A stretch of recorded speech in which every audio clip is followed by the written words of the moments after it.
Hey, g'day. G'day, g'day. So the last time we saw you, we were trying to figure out what we were going to be doing this year, and I think we might have given you a bit of a hint that we're doing a bit of an adventure, but we couldn't take the Defender in the caravan this time, could we? No, we couldn't. Have we told people where we're going? I don't know, have we? Going to the North Pole.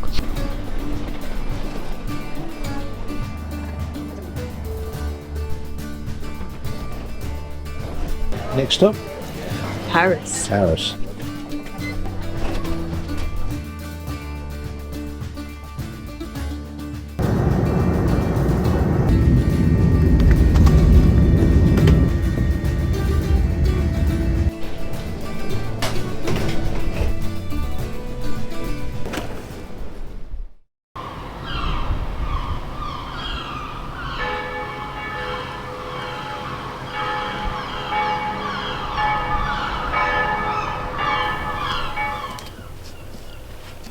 Long trip.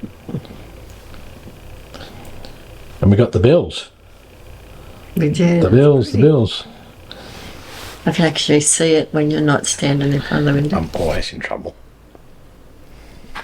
No one believes that.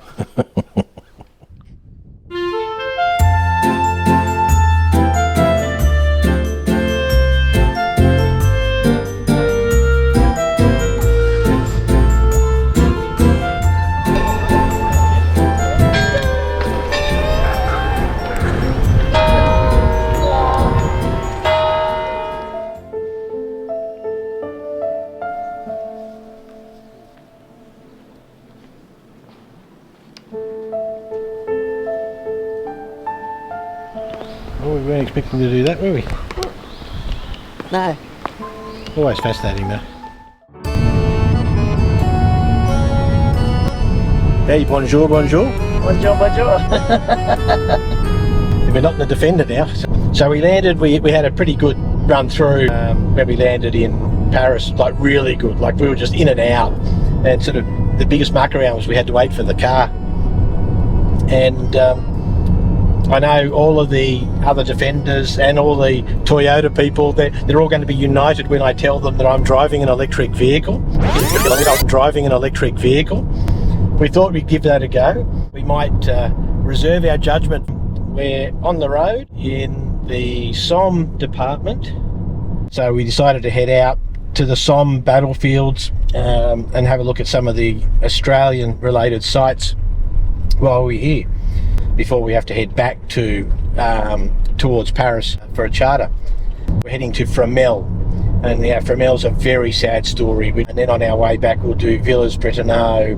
We thought that's a nice way to connect this adventurous trip, which is as far away from Australia as you can get in the world, and just a little bit of connect to, as you know, a place that we love a lot and love travelling, but we like doing these sorts of adventurous things as well.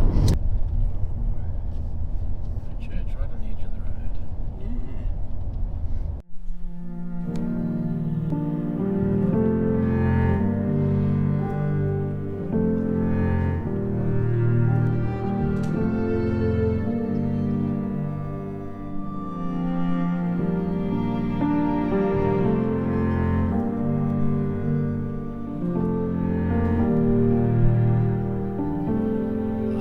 British bombardment alerted the Germans to the fact that an attack was imminent. Undeterred, they continued to descend on the enemy lines. Heroic charges constantly repeated and constantly broken up by the continuous artillery and machine gun fire. Within just a few short minutes, some 1,500 men are massacred before they have even reached the enemy's front line. By dawn, the Australians are surrounded. All hope is lost. The order to withdraw reaches the troops at around 7:50 a.m, but it's too late.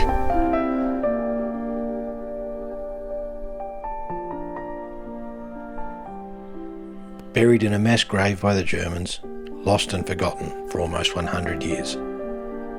Except for a dedicated few determined to find them, identify them, and give them a final resting place.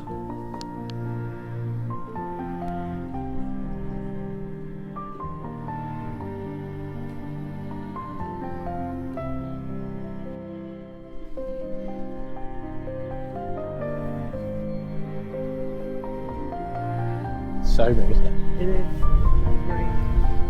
We've done these cemeteries before, but this one's sort of just that little bit sadder, isn't it? It's a bit sad. They're all sad, but there's the CO, obviously, age 35.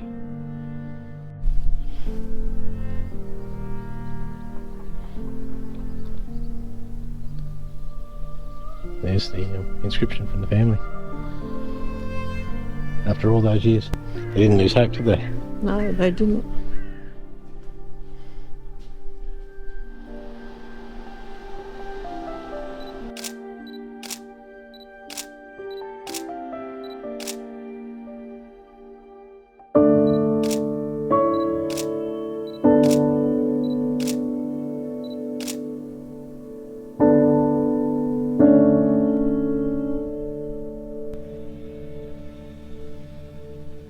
It is such an amazing war cemetery, isn't it? It is. We'll go and visit the John Monash Centre. If you can see the earphones in our ears, I think I just knocked it out. No, I didn't. You can see the earphones. They now have an interactive information guide. You got to have earphones with your phone, but there's Wi-Fi, and then there's just a couple of comments around the cemetery when you get into designated spots. Feeling much more emotion. This one? Yeah. Because it's volume is So many. overwhelming. Yeah. It is a bit overwhelming, and this is only one of them. Yes. And I think the other one's just a different story because of the poor souls that were just buried in a mass grave and unknown. This one, of course, they were known. And villers bretonneux, which is the village just over. You won't see it on the GoPro. But it's got lots of Australian names. The schools named after Victoria, the Victorian school. Some of the streets are named after Australian streets. And that's really just in recognition of the people of that particular village, that they were liberated by the Australians as part of that big sort of final push. That's liberated as part of that big final push. That was Paula just losing my earphone. Anyway. Alright, I think we might go up and have a look at the Monash Centre.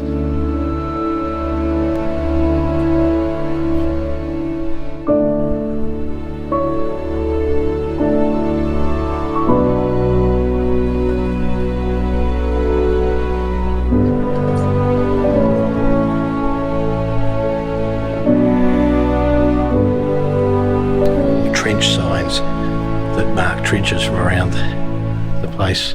Dingbat Alley.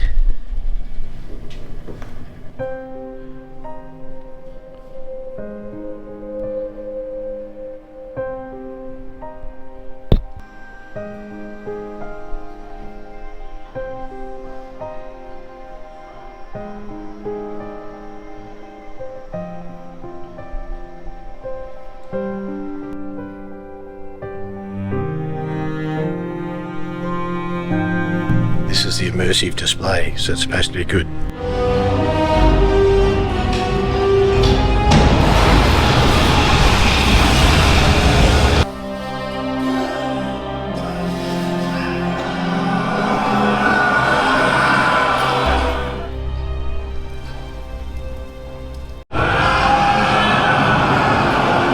Yell for 1,000 throats. Split the...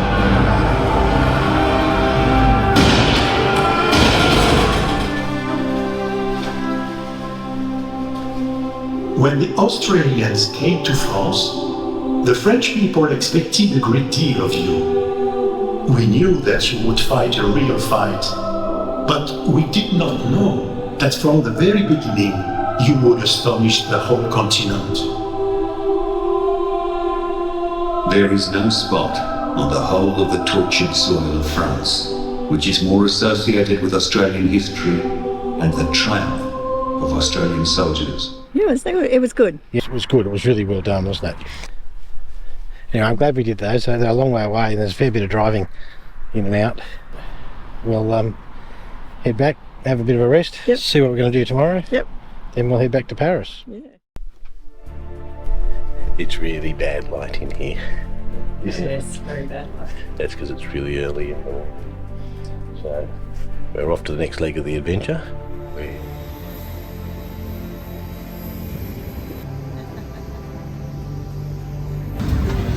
going to have a great time. We're going to have great times.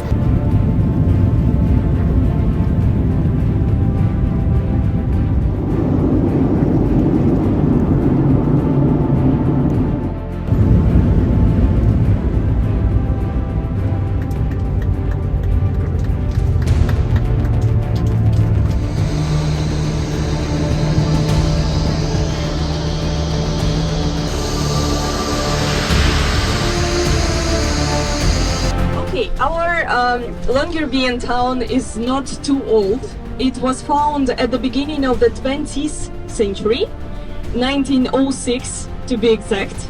And like all other settlements here on Svalbard, Longyearbyen was found like the coal mining town. So the mine. Where are we, Paula? Svalbard. The town of Longyearbyen. Longyearbyen. But it's not spelt the way you say it. It's part of what country? Norway. Norway, yeah. We've walked from one end of Svalbard's main street to the other end. Yeah. Being hospitable during the winter, wouldn't it? Oh, yes. People seem to have made a life of that.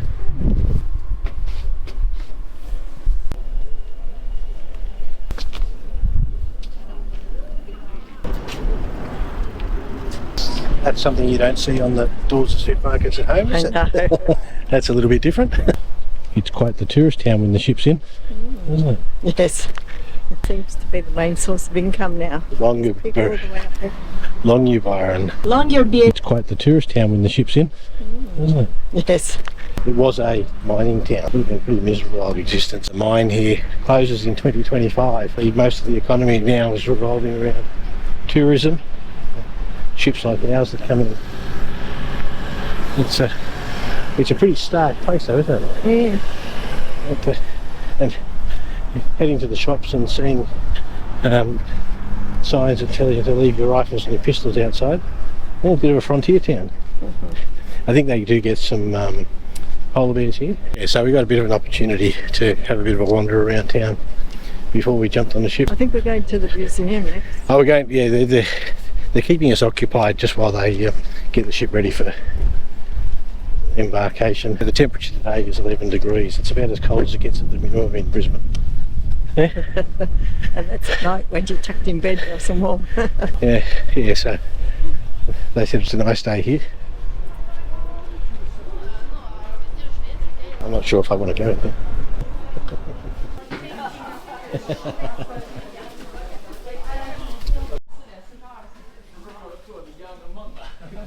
After an hour visit to the museum, it was time to head to the port, get on the tender and board the Commandant Charcot. Must look like a sight.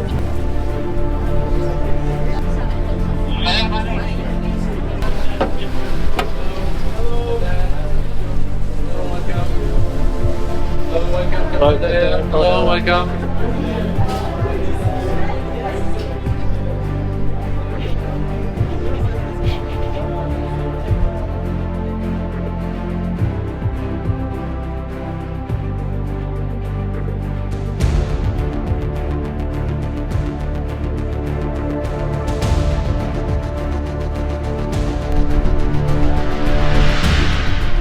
Bonsoir, good evening. Bonsoir.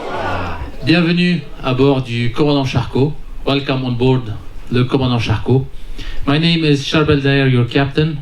You're on board an exceptional vessel embarking on a journey to one of the most remote places on Earth. Our desire is to charm you throughout this journey and reveal the magic of the high Arctic with this mythical voyage to the North Pole and to ensure magical and unforgettable moments.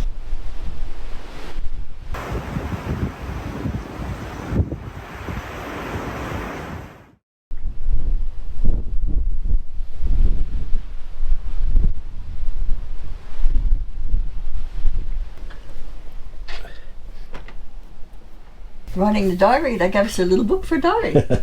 We spent our first night on the Commandant Charcot, which is an icebreaker class ship from Ponant.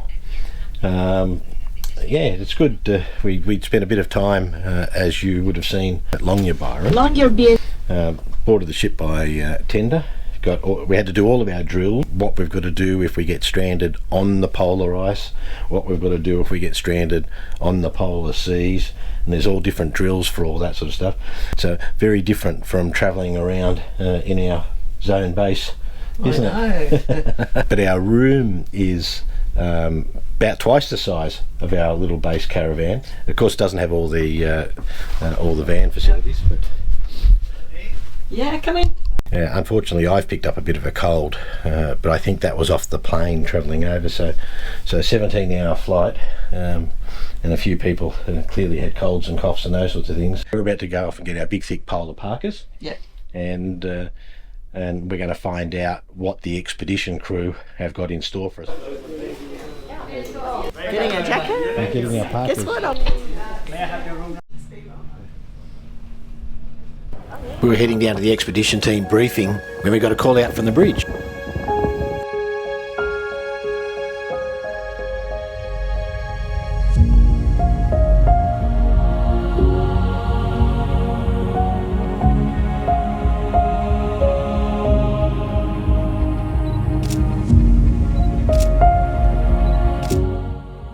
Yesterday, Longyearbyen, and for those who have GPS with them or have compass, you would tell me we are going to the east, right?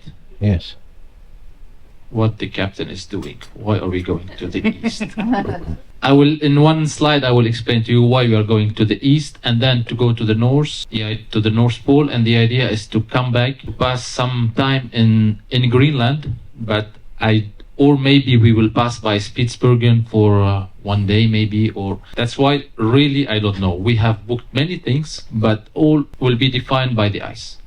And there is a Greenlandic proverb saying only ice and weather are masters. The fastest way is not always the shortest.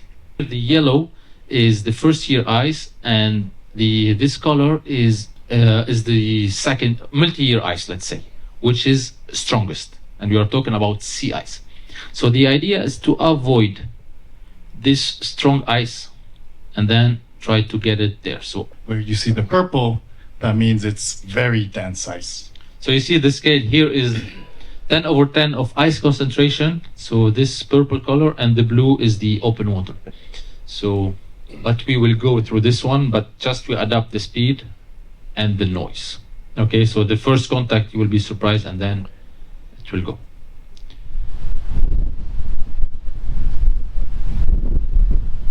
So you're going to get us back in the room every now and then because it's just too hard if it's windy on the. It's too hard if it's windy on the deck, and we don't want to disturb too many other people with the filming. But we've had a good morning, haven't we? We had a good morning. So we sort of got up and we got our parkas, which we showed you, and then the captain announced that there were whales. Yep. What whales were they? Sperm. They were sperm whales. So that was a new one for us. In the Antarctic, we'd seen fin whales and we saw humpback whales and a minke whale. So we got to see another type. Then we've had the brief by the expedition crew and the captain on what they're planning. So they've basically told us that whatever the itinerary was that we thought we were getting, throw that out, and they'll try and be flexible. So yes, we're going to the North Pole, and yes, we're going to Greenland, but they'll basically be deviating and doing whatever they're going to do, A, to get through the ice, and B, to maximise the activities. Yep, maximise our experience. And they've sort of asked everybody whether we're willing to be woken up in the middle of the night if they see polar bears or anything like that, and of course everyone said yes. We don't know how people are going to feel if it is 2 o'clock. Mind you, it won't be night. No, because there is no night. There is no night. We've just started to see the first. We went through some sea ice earlier in the day. A pack of it. They're saying this evening we'll be ice breaking and breaking through the gaps, and you can see the ice is starting to form up. Just little bits of ice floating by in the water now. So it's been a good morning, hasn't it? Yep. I think we'll go and find some lunch, and at some stage I'll take you around the ship.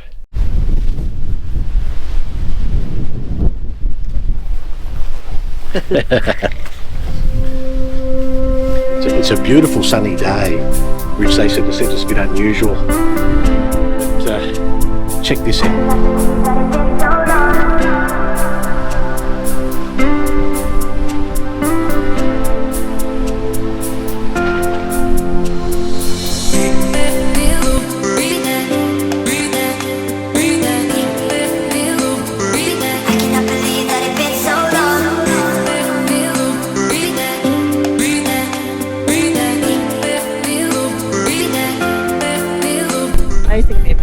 helicopter around. Sitting in the water. They have a helicopter on board. It's not for tourist purposes, it's all for safety and for scouting the ice. They use it for some of the scientific work. Yep.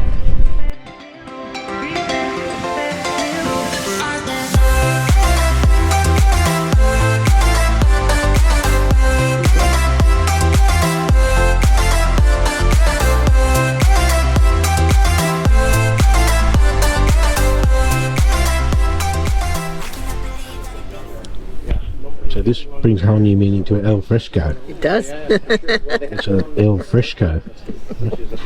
Where are we? At the outdoor restaurant, level 9. Level 9. Paula said that she wanted to eat out today. So we're eating out.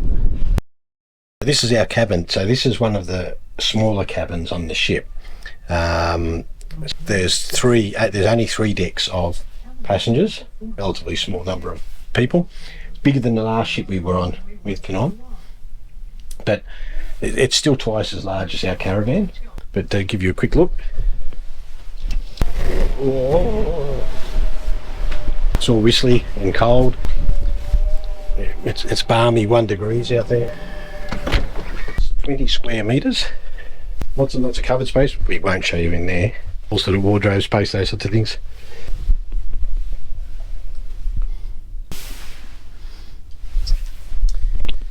Showers are nice and hot, good pressure. If you haven't seen that before, basically even from the shower and bathroom you can look out through the windows and those sorts of things. And of course the whales and polar bears can see all the way back in as well. But for those people who get a little bit squeamish on the ships, that's actually pretty good, because when you're in the smaller rooms you can still see the horizon. Yep, that's the loo. I think the thing which surprises some people is there's a separate loo. It's not such a big surprise for us, because separate loos are quite common in Australia as well. It's preferred in France. It's very comfortable.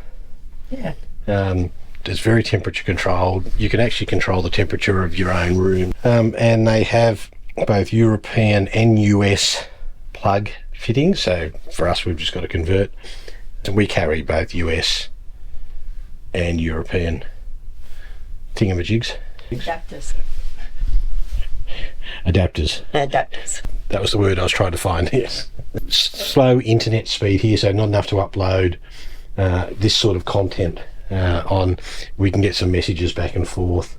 I don't know whether it would carry voice on Messenger, but this is better on this ship to hear than we experienced in Antarctica. So Technology's changed too. Yeah, that's right. I'm pretty sure that we had limited access through Inmarsat into Antarctica, and they're using a Starlink system.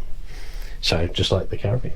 As we were laughing the other day, you could fit 2 of our caravans inside this room, but you can't cook or anything. But we brought 2 whole restaurants with us to deal with all that.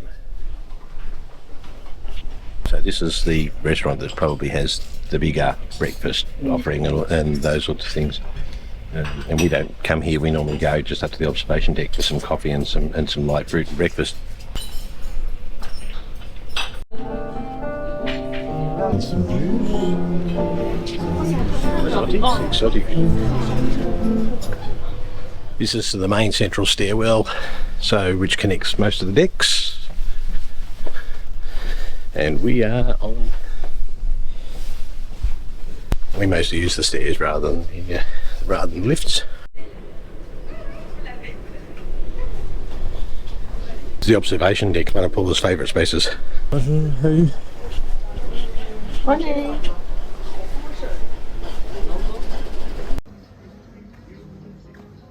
The games area. This is the small sort of restaurant or smaller restaurant sort of buffet that we mostly eat in. Then they have sort of what they call an outdoor international restaurant. I've come up at a different time, it's sort of a bit rude sort of filming while people are trying to eat and all.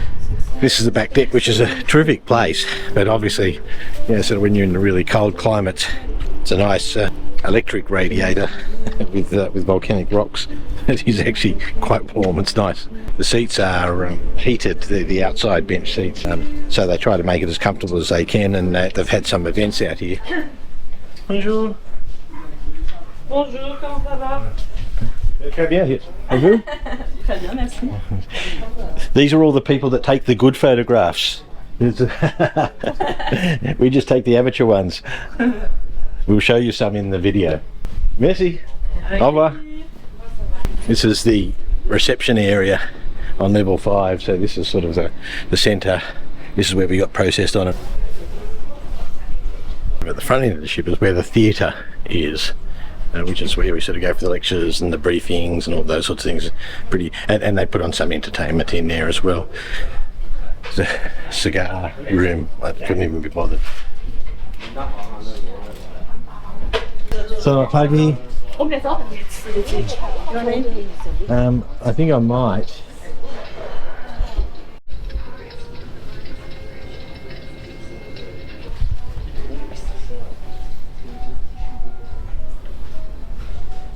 Thank you. Hello. How many bars are there on this ship? Four, yeah. Deck 9, Deck 5, Detox, Winter Yes. Garden, and Pool Bar. Ah, and most of them have coffee machines.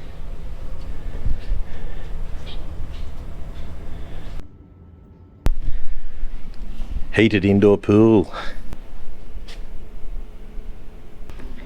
A banana, raspberry. What else is in there? Yogurt. Apple, carrot, ginger. I think there's a bit of lemon in there. Yeah. Got coffee as well if you want to have your coffee up here. And you can probably hear the splashing pool, the indoor heated pool behind us. It's a pretty relaxing way to do it.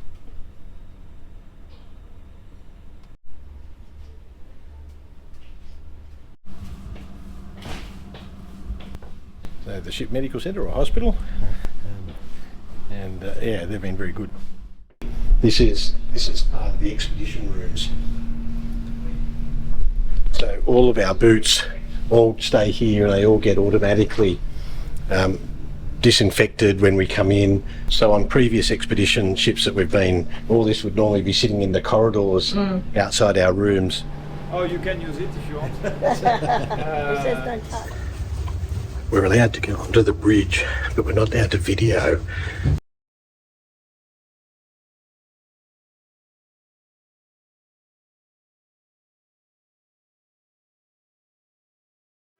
The chair's hot, it's heated. Yes. Next episode, we hit the tougher ice, strive for the North Pole, commence expedition activities, and Polar bear. polar bears.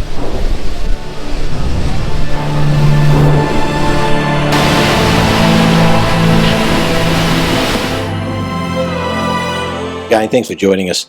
Please don't forget to like and subscribe, and remember, 100% of our YouTube advertising revenue goes to charity.